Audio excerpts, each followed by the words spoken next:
The Bushcrafty Talks. Hey guys, what's up? Bushcrafty back again with Bushcrafty Talks. And I'm sitting here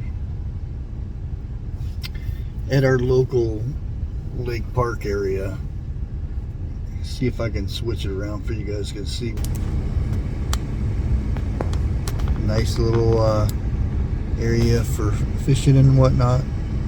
This is one of the primary areas I'd want to go fishing at once I got a kayak and whatnot, because I really want to do some kayak fishing. And of course it'd be good exercise and whatnot, you know how it goes. Switch you guys around, hopefully you stay there. I figure I'll pull over here for a bit and have a talk with you guys while I'm out and about. It's a good place to have a little chat. Hopefully the AC is not too loud. But as you may know or may not know, I was live last night on my channel. And the storm was coming through.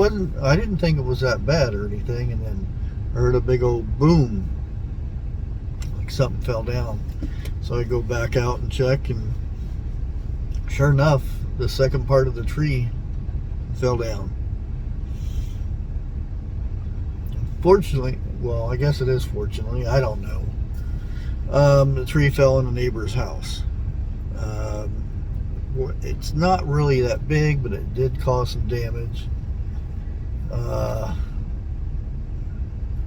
And yeah, I don't have insurance because can't afford it right now with, you know, the way things are on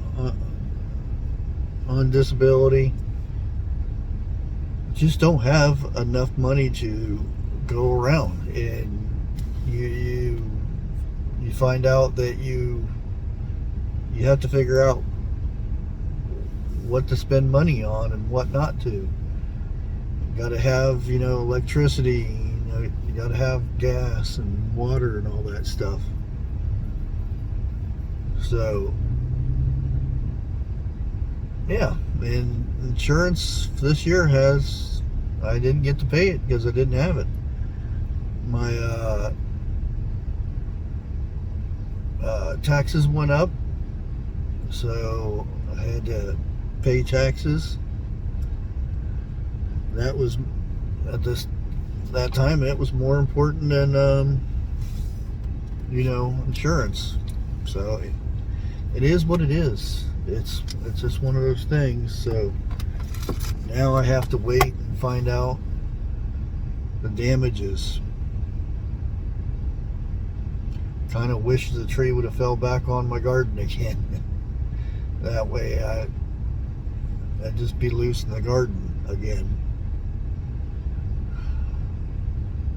It is what it is.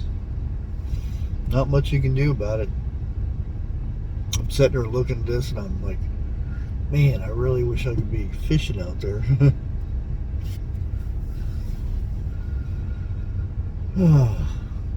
But we was on backstage talking with Agent J and Tin last night, and we were talking about Mandela Effect and whatnot. Some strange things. There's a lot of theories on Mandela Effect and stuff like that. And was watching a live stream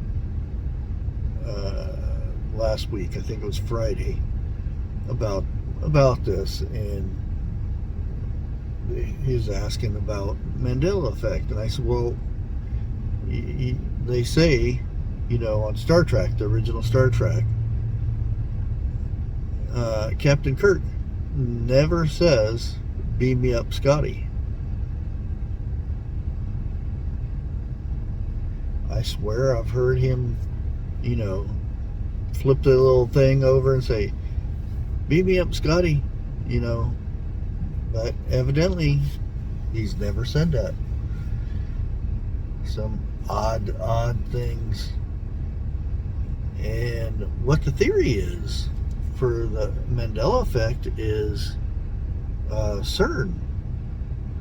They say when CERN kicked off, it split dimensions. This is just what they're saying.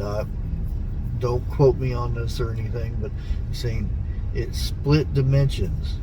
And we know, like, certain things, like Beam Me Up Scotty was on Star Trek. We know this. There's other things like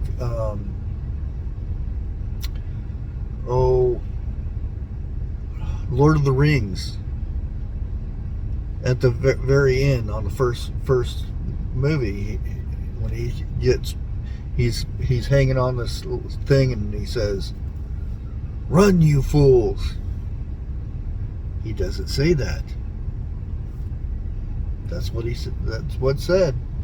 It says, "Fly, you fools." I never heard "Fly, you fools." Curious George doesn't have a tail. I remember him with a tail. There's so many more of these. We were going through them and whatnot. It was very, very, very strange.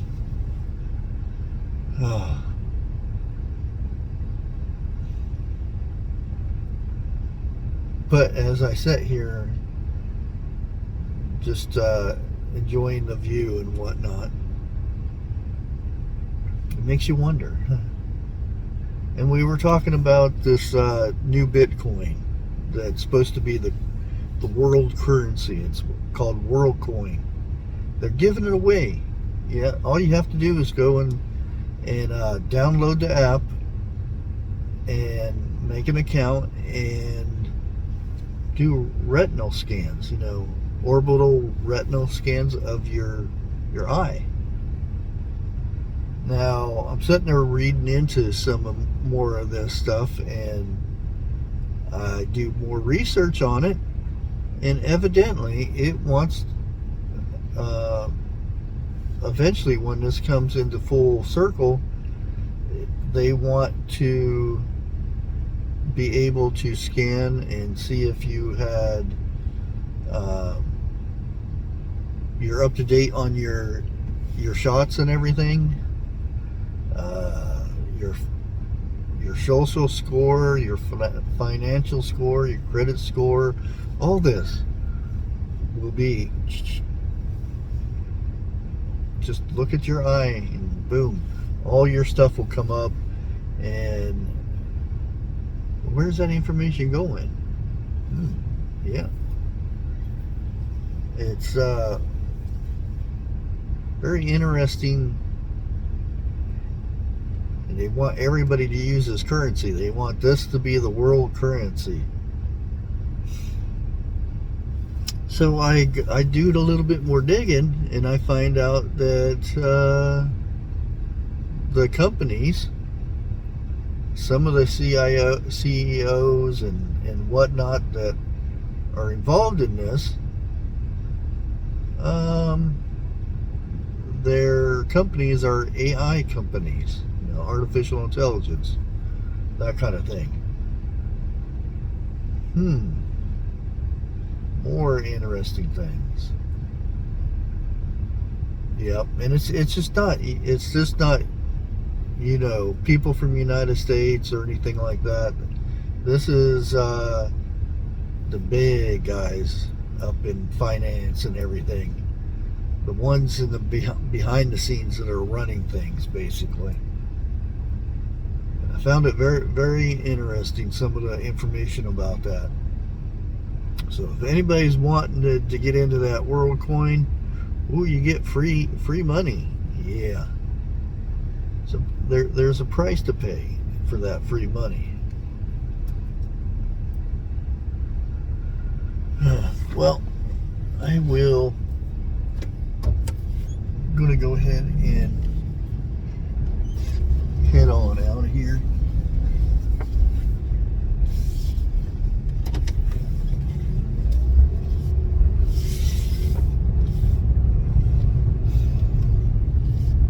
And I think I'm gonna flip you guys around so you can see the Roscoe area.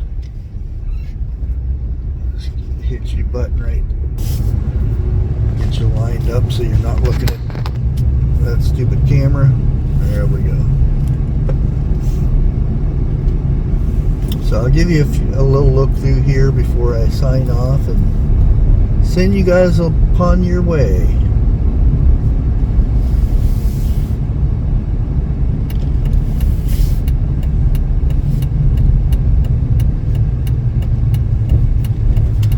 This is the Roscoe. This is the old, all these are old shops and things like that. We talk about the old times and all of that good stuff.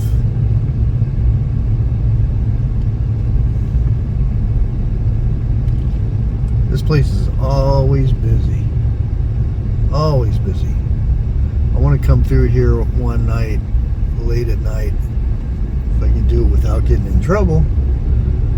And because there's ghost sightings through here all the time. You can see things going on.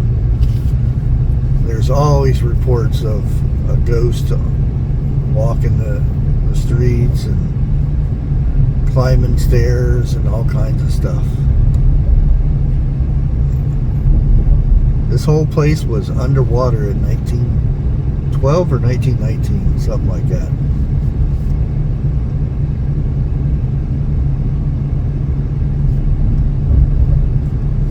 And this is the end of it. That's the little thing. So many people died over this, and they left it this way, you know, flooded. There was nobody in here anymore. And then in 1969, they decided, hey, let's restore this town, and that's what they did. And they turned it into a tourist attraction, you know, showing how, because this used to be a booming thing, canal area.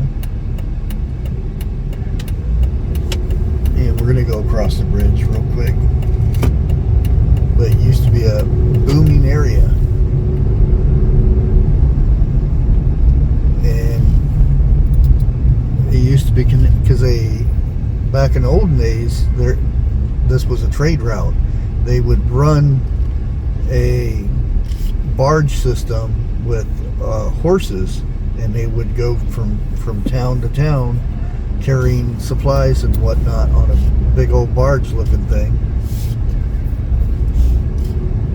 And that's how they, you know, there was no semi trucks like the one in front of us. That's how it was. Go ahead and back around, and hope you enjoyed me blabbering. But anyways, I want to thank everybody for hanging out with me today. I jibber jabbered about pretty much nothing. Until next time, like always, God bless.